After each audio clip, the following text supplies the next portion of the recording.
అందరికీ నమస్తే, జై శ్రీరామ్. నేను కళ్యాణ్ శివశక్తి. నిన్న బెంగళూరులో జరిగినటువంటి సంఘటన అందరికీ తెలిసిందే.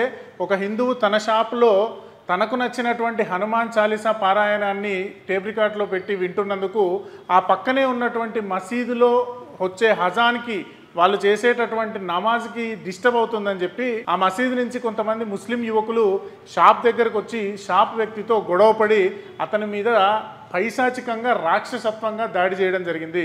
ఆ దాడికి సంబంధించినటువంటి వీడియో మీకు చూస్తే అర్థమవుతుంది. ఇతను మన హిందూ అతను ఇతని షాప్లో హనుమాన్ చాలీసా పారాయణం చేస్తుంటే ఆ పక్కనే నమాజ్ చేసుకొని సాయంత్రం 6:30 ఆ ప్రాంతంలో వాళ్లకు డిస్టర్బ్ అవుతుందని చెప్పి తన షాప్లో ప్లే చేస్తున్న హనుమాన్ చాలీసా ఆపేయమని తనతో గొడవబడి విచక్షణారహితంగా దాడి చేయడం జరిగింది. చూడండి, షాప్ నుంచి బయటికి లాగి ఏ విధంగా దాడి చేస్తున్నారో చూడండి. ఈ దాడి జరిగింది ఏ విధంగా జరిగింది, ఎట్లా జరిగిందని అతను దెబ్బలు తిన్న వ్యక్తి దీన్ని కన్ఫర్మ్ చేస్తున్నాడు. ఒకసారి చూడండి. प्ले कर रहा था, 3-4 लोग आए और मुझे धमकाने लगे कि फोन स्पीकर वगैरह बजाया तो तेरे को मार दूंगा पूरा। बोला हमारा असम का टाइम में सर नहीं प्ले करना। तो बोला असम का टाइम तो अभी नहीं है ना, तुम अभी ऐसा नहीं कर रहे, ज़्यादा बात मत करो, ऐसा बजाया तो मैं तुम्हारे को मार दूंगा। तो 12 लोग सब लोगों को मिलकर मार दिया सर, पंचर से मारा और धमकी भी दिया कि चाकू छुपा दूंगा, मेरे को मारा। तो हनुमान जी आज में मैंने बजाया था, हनुमान चालीसा चल रहा था, पूरा हनुमान जी ఇది అక్కడ జరిగినటువంటి విషయం. అంటే వాళ్ళ హజాన్ టైం అవుతుంది, మాకు డిస్టర్బెన్స్ అవుతుంది, మీ షాప్లో పెట్టినటువంటి అది తొలగించేయండి లేకపోతే నిన్ను కొడతాను అని. ఇది సంఘటన. ఈ సంఘటన జరిగిన తర్వాత కొన్ని వేల సంఖ్యలో హిందువులు ఆ షాప్ దగ్గరికి వెళ్ళి మన హిందూ బంధువుకి మద్దతు తెలపడం జరిగింది. కొన్ని వందల వేల కాషాయ జెండాలతో అతనికి సంఘీభావంగా వెళ్ళడం జరిగింది.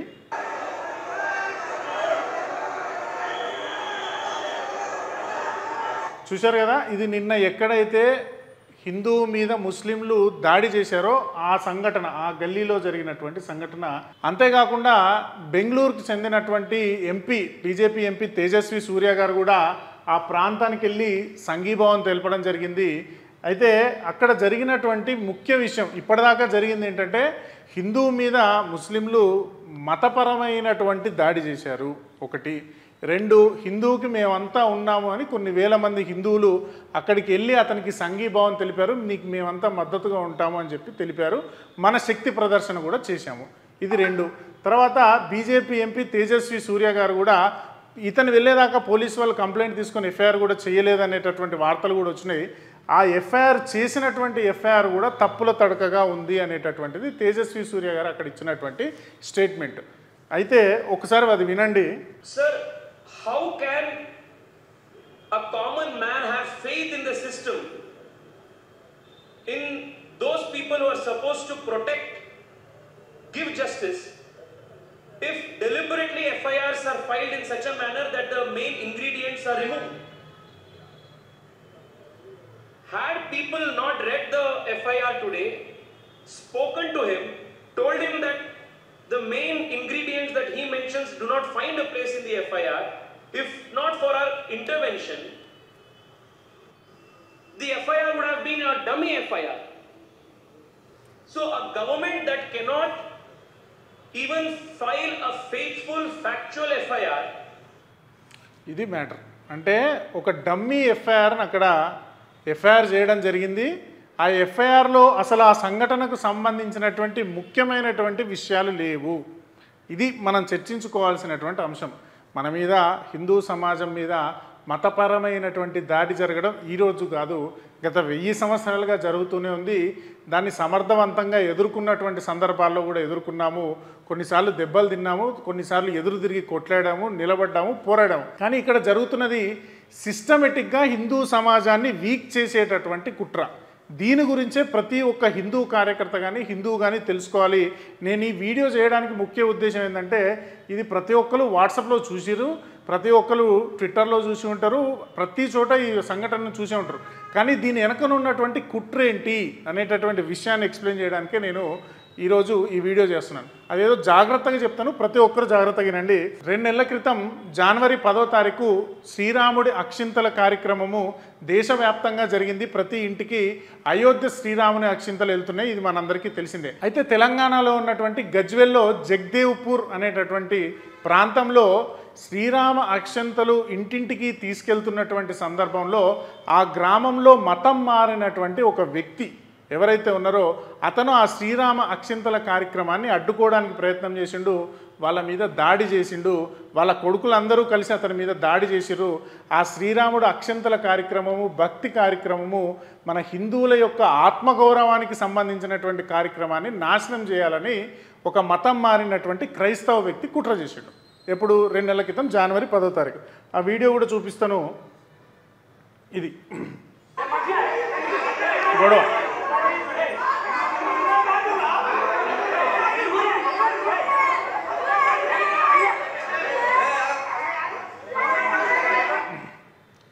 ఇది ఆ రోజు జరిగినటువంటి సంఘటన.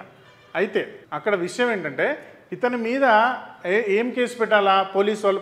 ఇతను వెళ్ళాడు, నేను శ్రీరామ అక్షంతల కార్యక్రమం చేస్తుంటే ఇతను కన్వర్టెడ్ క్రిస్టియను, ఇతను క్రైస్తవుడుగా మారిండు, ఇతను హిందూ పండుగలకు రాడు, మా ఊరిలో కొంచెం పెద్ద మనిషిగా కుల పెద్దగా చలామణి అవుతాడు, మా కులంలో ఇతనే పెద్దగా అని చెప్పి తీసుకున్నాడు. ఒక్కొక్క సంవత్సరం ఒక్కొక్కరికి ఇస్తే ఇతను పండగలకి ఇంతకుముందు దసరాకి గొడవ చేసిండు, బోనాలకి గొడవ చేసిండు, ఇప్పుడు రామ అక్షంతల కార్యక్రమంలో కూడా కావాలని గొడవ చేసేటటువంటి ప్రయత్నం చేస్తున్నాడు అని కంప్లైంట్ రాసిస్తే పోలీసులు ఏం ఎఫ్ఐఆర్ చేశారంటే, అయితే అతను ఇచ్చినటువంటి కంప్లైంట్కి తర్వాత పోలీసులు చేసినటువంటి ఎఫ్ఐఆర్కి ఎంత తేడా ఉందంటే ఒక్కసారి చూడండి.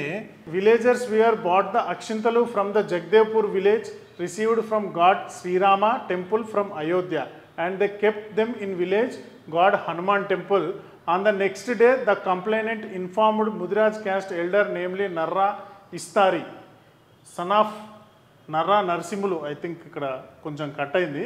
Aithe but they informed the villagers and he being postponed the distribution.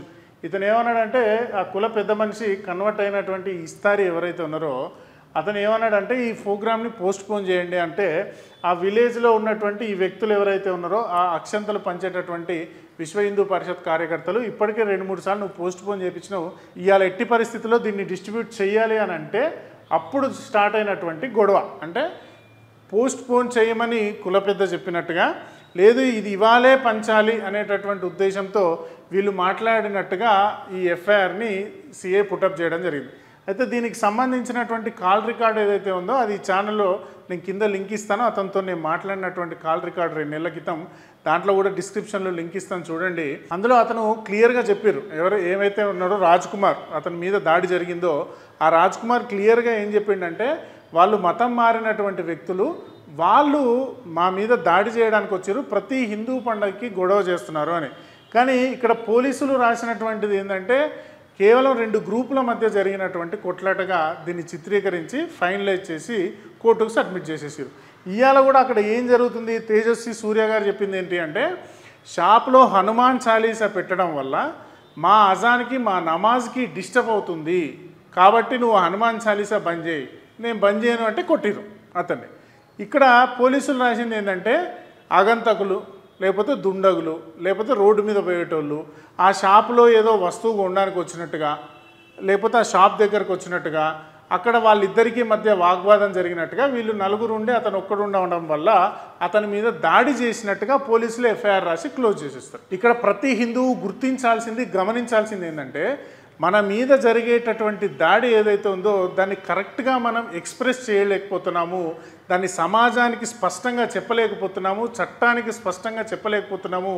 మనలో ఉన్నటువంటి ఆవేశము ఇట్లా కొన్ని వేల మంది వస్తారు, వేల మంది వచ్చి జై శ్రీరామ్ అంటున్నారు, అరుస్తున్నారు, మన యొక్క శక్తి ప్రదర్శన జరుగుతుంది. కానీ దాన్ని సిస్టమేటికల్గా మన మీద భవిష్యత్తులో ఆ విధంగా దాడి జరగకుండా మన మీద దాడి చేసినటువంటి వ్యక్తులు ఎవరైతే ఉన్నారో వాళ్ళని కంట్రోల్లో పెట్టే విధంగా మన చేతిలో సిస్టమ్ లేకుండా పోయింది.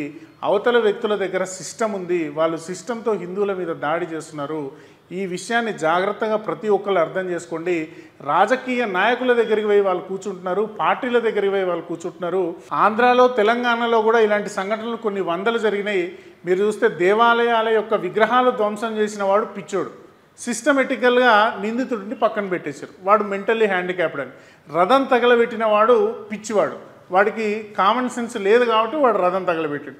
కామన్ సెన్స్ లేనివాడు, మెంటల్ ఇంట్రెస్ట్ ఉన్నవాడు వాడు ఇల్లు తగలబెట్టుకోకుండా, వాడు ముస్లిం, రథం తగలబెట్టిన వ్యక్తి నెల్లూరులో వాడు ముస్లిం వ్యక్తి, కానీ వాడు మెంటల్గా అప్సెట్ అయినటువంటి వాడు అనేటటువంటిది చూపించి వాడిని తప్పించేసారు. పిఠాపురంలో కూడా విగ్రహాలు ధ్వంసం చేసినటువంటి వాడు పిచ్చోడు, వాడిని కూడా ఆ విధంగా పక్కకు తప్పించేసారు. అంటే సిస్టమేటికల్గా హిందువుల మీద దాడి చేసినటువంటి వాళ్ళు మెంటల్ హ్యాండిక్యాప్డ్ అనో, లేకపోతే వాళ్ళు చేసింది చిన్న తప్పనో, లేకపోతే అక్కడ ఉన్నటువంటి మతపరమైనటువంటి అంశం ఏదైతే ఉందో దాన్ని పక్కన పెట్టేసి ఇదేదో దుమ్మి కేసులాగానో వాగ్వాదంలాగానో గొడవలాగో చిత్రీకరించి అసలైనటువంటి నేరం చేసినటువంటి వాళ్ళకి శిక్ష పడకుండా జరుగుతుంది.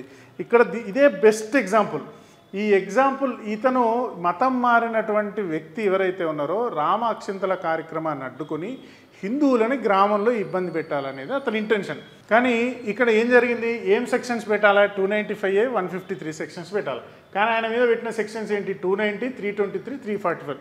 ఇది నెల, ఇది 2 నెలలు, ఇది 500 రూపాయల ఫైన్ సెక్షన్లు. ఏముంది ఇక్కడ 290లో పబ్లిక్ ప్లేస్లో న్యూసెన్స్ చేసిండు. ఈ 323, 344 అంతకంటే దారుణం. 341 అయితే 500 రూపాయల ఫైన్. ఏం లేదు, చిన్న గొడవ ఏదో వాగ్వాదం జరిగింది. అంటే 295, 153 సెక్షన్లు పెట్టాల్సినటువంటి క్రైమ్లో పోలీసు వాళ్ళు దీన్ని ఒక పెట్టి కేసులాగా తయారు చేస్తున్నారు. వాడి ఇంటెన్షన్ ఏంటి అనేటటువంటి ముఖ్యమైనటువంటి విషయాన్ని మన హిందూ సోదరులు గుర్తుపెట్టుకోవాలా. సిస్టమేటికల్గా హిందువులకు చట్టపరంగా న్యాయపరంగా జరిగేటటువంటి దాడి ఏదైతే ఉందో అది కూడా చెప్పుకోవాలి. నేను ఈ వ్యక్తికి ఫోన్ చేసిన, అతని పేరు రాజ్ కుమారు, ఏది జగదేవ్పూర్కి సంబంధించిన వ్యక్తి, ఇతని మీదనే దాడి జరిగింది. మాట్లాడితే ఎందుకు నువ్వు ఈ సెక్షన్లు ఎందుకు పెట్టించినావు, నువ్వు కంప్లైంట్ మళ్ళీ పోయి అంటే పోలీసు వాళ్ళు ఒప్పుకుంటలేరన్నా, నన్ను కన్విన్స్ చేస్తారు, మా ఇంట్లో వాళ్ళందరినీ పిలుస్తారు, మా కులపోళ్ళందరినీ పిలుస్తారు, మా ఊరోళ్ళందరినీ పిలిచి కన్విన్స్ చేసే ప్రయత్నం చేస్తున్నారు అని చెప్తున్నాడు. అంటే పోలీసు వాళ్ళు ఎందుకు అంత కన్విన్స్ చేస్తారు, పెట్టచ్చు కదా ఆ సెక్షన్స్. అంటే అవతల ఉన్నటువంటి పార్టీస్ ఏవైతే ఉన్నాయో వాటికి సిస్టమ్ తెలుసు, మనకు సిస్టమ్ తెలియదు. సిస్టమ్ గురించి ప్రతి ఒక్క హిందువు అర్థం చేసుకోండి, చట్టాల గురించి అవగాహన తెచ్చుకోండి. అప్పుడు కానీ ప్రతి హిందువు ఈ ఇంటలెక్చువల్ వార్లో గెలవలేడు. ఈ విషయాన్ని ప్రతి హిందువు తెలుసుకోవాలని కోరుకుంటూ జై శ్రీరామ్, భారత్ మాతాకి జై.